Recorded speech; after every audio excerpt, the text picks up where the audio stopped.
अस्सलाम वालेकुम, कैसे हैं आप सब। तो आज हम स्टार्ट करने लगे हैं एक्सरसाइज 1A का क्वेश्चन नंबर 1। मेरे पास ये बुक 2 है जिसको हम कॉमनली D2 के नाम से भी जानते हैं। तो आइए स्टार्ट करते हैं क्वेश्चन नंबर 1 को। तो इसकी स्टेटमेंट मैं रीड करने जा रहा हूँ। लिखा हुआ है 108 identical books have a mass of 30 kilogram. हमारे पास 108 आइडेंटिकल बुक्स हैं। आइडेंटिकल बुक्स का मतलब होता है ऐसी बुक्स जो बिल्कुल एक जैसी होंगी, यानी शेप में साइज़ में बिल्कुल एक जैसी बुक्स हैं, इसलिए उनका नाम आइडेंटिकल है, यानी एक जैसी हैं। तो 108 आइडेंटिकल बुक्स जो हैं उनका मैस कितना है, 30 किलोग्राम। अब यहाँ पे याद रहे ये फिजिक्स वाली टर्म भी है। जो लोग फिजिक्स में इंटरेस्ट लेते हैं उनको पता है कि वेट और मैस में फ़र्क होता है। मैस का मतलब होता है किसी भी चीज़ का अगर आप मैस को यहाँ पे डिफाइन करना चाहें तो आप ये कहेंगे कि उसके अंदर जितना मैटर फील्ड है वो उसका मैस है। और अगर मैस को फोर्स ऑफ ग्रेविटी से मल्टीप्लाई करवा देते हैं तो वो कहलाता है उसका वेट। तो वेट और मैस में थोड़ा सा फ़र्क है। यहाँ पे वेट की बात नहीं हो रही, यहाँ पे मैस की बात हो रही है। इससे डायरेक्टली कोई क्वेश्चन में तो नहीं फ़र्क पड़ेगा इस तरह को सोचने से, लेकिन जाहिर बात है एक क्वेश्चन है तो हमें क्वेश्चन की अंडरस्टैंडिंग अच्छे से आनी चाहिए। तो इस वजह से मैंने यहाँ पे चीज़ एक्सप्लेन कर दी है कि मैस और वेट में क्या फ़र्क है। बाकी आप लोग और भी अच्छे से जानते होंगे जो जो फिज़िक्स से रिलेटेड कंसेप्ट रखते हैं। तो 108 बुक्स का जो मैस गिवन है वो 30 किलोग्राम है। हमने फाइंड करके दिखाना है पहले पार्ट में the mass of 150 such books, यानी अगर इसी तरह की आइडेंटिकल बुक्स हों लेकिन इस बार वो तादाद में 150 हों तो उनका मैस कितना होगा। और इसी तरीके से पार्ट नंबर 2 में निकाल के दिखाना है the number of such books, बिल्कुल ऐसी बुक्स की तादाद कितनी होगी। नंबर ऑफ का मतलब है उनकी तादाद कितनी होगी। That have a mass of 20 kilogram, जिनका मैस कितना होगा 20 किलोग्राम। तो पहले वाले क्वेश्चन में हमने मैस निकाल के दिखाना है 150 सच बुक्स का, और दूसरे वाले क्वेश्चन में तादाद निकाल के दिखानी है उन किताबों की जिनका मैस कितना बनता है 20 किलोग्राम। तो आइए इसको स्टार्ट करते हैं। तो स्टार्ट करने से पहले जो हमारे पास गिवन चीज़ है वो ये है कि 108 आइडेंटिकल बुक्स का मैस गिवन है वो कितना है 30 किलोग्राम। ये मैंने इसको इस तरह लिखा है ताकि मुझे समझाने में आसानी हो। तो पहले वाले पार्ट में हमने ये बताना है कि अगर 150 इस तरह की बुक्स हों तो उनका मैस कितना होगा। इसको समझाने के लिए मैं यहाँ पे एक कॉलम बनाऊँगा। जो चीज़ें मुझे यहाँ पर गिवन होगी उनका कॉलम बनाऊँगा। मुझे बुक्स के बारे में इन्फॉर्मेशन गिवन है, एक तरफ मैं लिख लूँगा बुक्स, ठीक है। और मुझे एक तरफ मैथ्स के बारे में इन्फॉर्मेशन गिवन है और एक तरफ मैं लिख लूँगा मैथ्स, ठीक है। और इसको जस्ट मैं समझाने के लिए ऐसा कर रहा हूँ आपको कि ताकि मुझे इजी हो, आपको समझा पाऊँ। जब आप इसको समझ जाएंगे फिर आप इसके डायरेक्ट स्टेप्स करें, वो ज़्यादा बेहतर है। इसलिए ये वाला पार्ट आप क्वेश्चन में इंक्लूड ना भी करें तो कोई इशू नहीं है। तो इसको इंक्लूड करने का जस्ट रीज़न ये है कि मैं आपको अच्छे से समझा पाऊँ।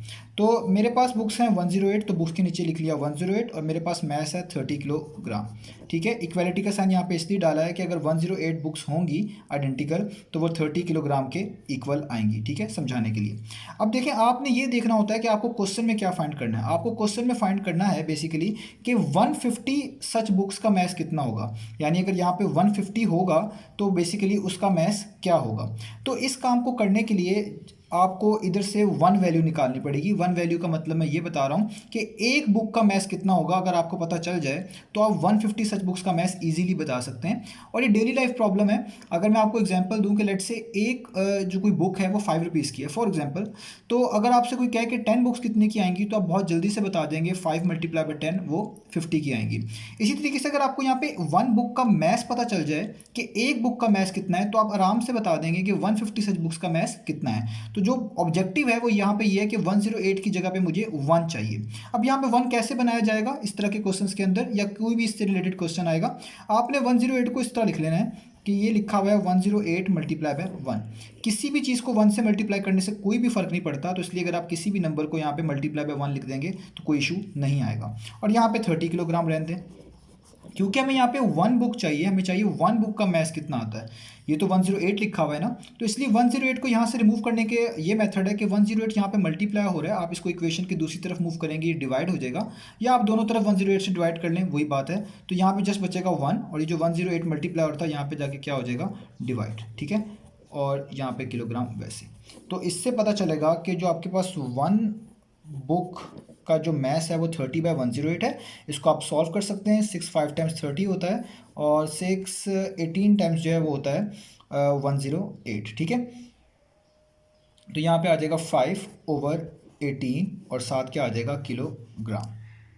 तो अब हमारे पास जो ये वाली वैल्यू आई है ये 1 बुक का मैस है, यानी एक बुक का मैस बनता है 5/18 किलोग्राम। तो यहाँ पे मैं इसको कंसेप्ट को क्लोज कर रहा हूँ, ठीक है।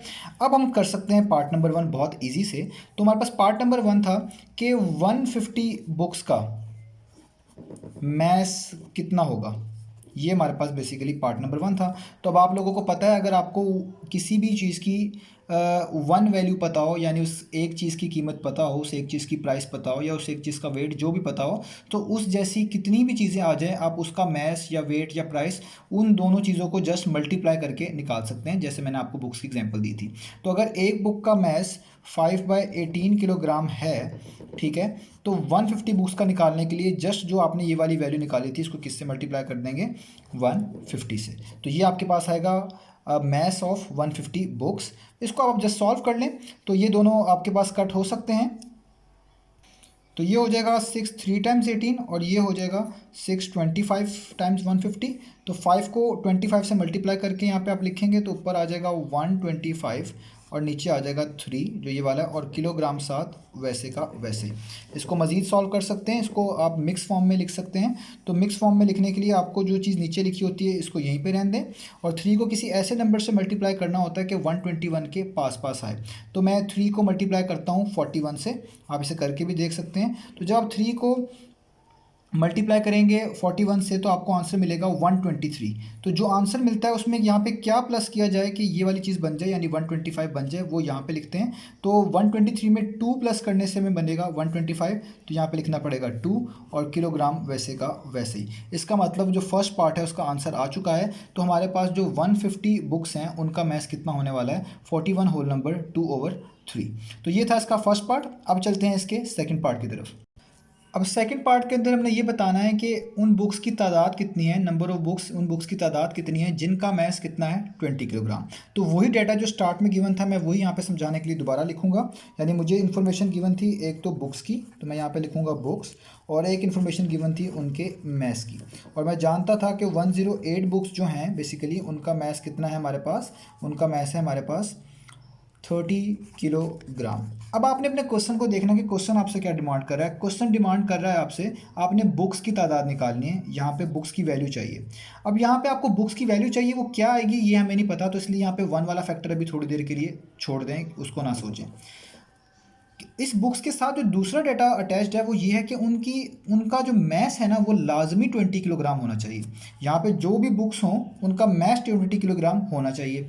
तो यहाँ पे 30 नहीं चाहिए, यहाँ पे क्या चाहिए, 20 किलोग्राम चाहिए। तो जहाँ पे जो चीज़ नहीं चाहिए होगी हम वहाँ पे जो है मॉडिफिकेशन करेंगे, वहाँ पे चेंज लेके आएंगे। तो इसलिए जहाँ पे आपको चेंज लाना होता है वहाँ पे आप 1 वाला फैक्टर ढूंढेंगे, यानी यहाँ पे आप 1 बनाने की कोशिश करेंगे। तो आपको भी तरीका बता चुका हूँ, क्योंकि हमें यहाँ पे 30 किलोग्राम नहीं चाहिए, 20 किलोग्राम चाहिए, यहाँ पे चेंज लाना है, तो यहाँ पे सबसे पहले 1 बनाएंगे।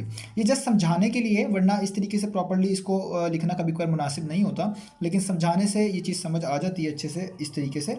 तो मैं यहाँ पे 108 वैसे लिखूंगा, और 30 को 1 यहाँ पे 1 रिप्लेस करने के लिए इसको पहले लिख लूँगा 30 मल्टीप्लाई बाय 1 और आगे आ जाएगा किलोग्राम। यानी 30 को 1 से मल्टीप्लाई करेंगे तो 30 आएगा। जिस तरह बता चुका हूँ, किसी भी नंबर को 1 से मल्टीप्लाई करने से कोई इशू नहीं बनता। अब क्योंकि यहाँ पे 1 बनाना है तो इस 30 को यहाँ से हटाना है, तो 31 से मल्टीप्लाई हो रहा है, इसको वहाँ पे मूव कर लें दूसरी तरफ। तो ये हो जाएगा 108 डिवाइडेड बाई 30, क्योंकि वो मल्टीप्लाई हो रहा था, और यहाँ पे जस्ट बचेगा 1 किलोग्राम। तो इस 1 किलोग्राम बनाने का क्या हमें फ़ायदा हुआ है, इससे में ये फ़ायदा हुआ है कि अब मैं यहाँ पे 20 किलोग्राम इजीली बना सकता हूँ। क्योंकि 1 को अगर मैं 20 से मल्टीप्लाई कर दूंगा दोनों साइड्स पे, तो आपके पास इजीली इक्वेशन सेट हो जाएगी कि यहाँ पे 20 बन जाएगा। क्योंकि यहाँ पे अगर 5 होता या 6 होता तो उसको 20 बनाना मुश्किल था, 1 को हमेशा 20 बनाना या कोई भी नंबर बनाना आसान होता है। अब आपको चाहिए 20 किलोग्राम, तो इसलिए आपको दोनों साइड्स पर क्या मल्टीप्लाई करा देना पड़ेगा, 20। इसका मतलब अगर आप इस चीज़ को इस तरह लिखेंगे, यानी 20 किलोग्राम यहाँ पे मल्टीप्लाई करवाएंगे, मैं यहाँ पे करवा के भी दिखा देता हूँ, दोनों साइड्स पे करवाना पड़ेगा क्योंकि मैंने एक तरह की इक्वेशन सेट करी हुई है। तो यहाँ पे आप लिखेंगे 20 मल्टीप्लाई बाय 108/30, और यहाँ पे मल्टीप्लाई करेंगे 20 मल्टीप्लाई बाय 1 किलोग्राम। ठीक है, दोनों साइड्स पे 20 से मल्टीप्लाई करवा दिया। इसको ज़रा अरेंज करके लिख रहा हूँ, इस चीज़ को पहले लिख रहा हूँ, इसको बाद में लिख रहा हूँ, कोई फ़र्क नहीं पड़ता, आप स्विच कर सकते हैं। तो 21 टाइम्स कितना हो जाएगा, 20 किलोग्राम। ठीक है, और यहाँ पे ये कितना बन जाएगा, 20 मल्टीप्लाई बाय 108 डिवाइडेड बाय 30। ठीक है, अब आप इसको ज़रा सॉल्व करें तो ये कितना आएगा, 10 2 टाइम्स 20 होता है, और 10 3 टाइम्स कितना होता है, 30 होता है। इसके अलावा 108 ऊपर लिखा हुआ है, आप उसको देख सकते हैं कि 108 3 पे डिवाइड होता है या नहीं होता। तो 3 1 टाइम्स 3 30, 6 टाइम्स कितना होता है, 108। इसका मतलब जो यहाँ पे नंबर ऑफ बुक्स हैं, number of books having mass 20 kilogram. ठीक है, वो कितनी निकलेंगी? वो निकलेंगी 2 मल्टीप्लाई बाय 36, जो चीज़ बची हुई है यहाँ पे इस तरह, और 2 को 36 से मल्टीप्लाई करेंगे तो क्या आंसर आएगा? 72। इसका मतलब वो बुक्स जिनका मैथ 20 किलोग्राम है वो कितनी बनती थी? 72 बनती थी। तो हम इसी स्टेप को जस्ट फॉलो कर सकते थे अगर हमारी ये कैलकुलेशन स्ट्रांग है और हमें पता है कि हमें इस तरीके से मूव करना है, जो यहाँ पे मैंने स्टेप्स यहाँ पे मैंने एक्स्ट्रा करके दिखाए हैं आपको। तो आप जस्ट मैथ ऑफ 20 किलोग्राम का इक्वेशन जस्ट ये सेट कर सकते थे कि 20 मल्टीप्लाई बाय 108 बाय 30। लेकिन अक्सर स्टूडेंट्स यहाँ तक नहीं पहुँच पाते, वो इस चीज़ को नहीं समझ पाते, तो उनके लिए ये थोड़ा सा मेथड आप कह लें ज़रा रफ सा मेथड है, अडॉप्ट किया जाता है कि उनको समझाया जा सके कि हम किस तरह वर्क कर रहे हैं। तो आपको जिस चीज़ में चेंज लाना होता है उधर आप 1 बनाते हैं, और फिर जिस तरह की वैल्यू आपको चाहिए होती है उसी चीज़ से दोनों साइड पे मल्टीप्लाई करवा देते हैं। तो पार्ट नंबर 1 का आंसर आ चुका है, और पार्ट नंबर 2 का आंसर यहाँ पे ये मौजूद है, वो है 72 बुक्स। इंशाल्लाह बाकी वीडियो मिलते हैं नेक्स्ट क्वेश्चंस के साथ।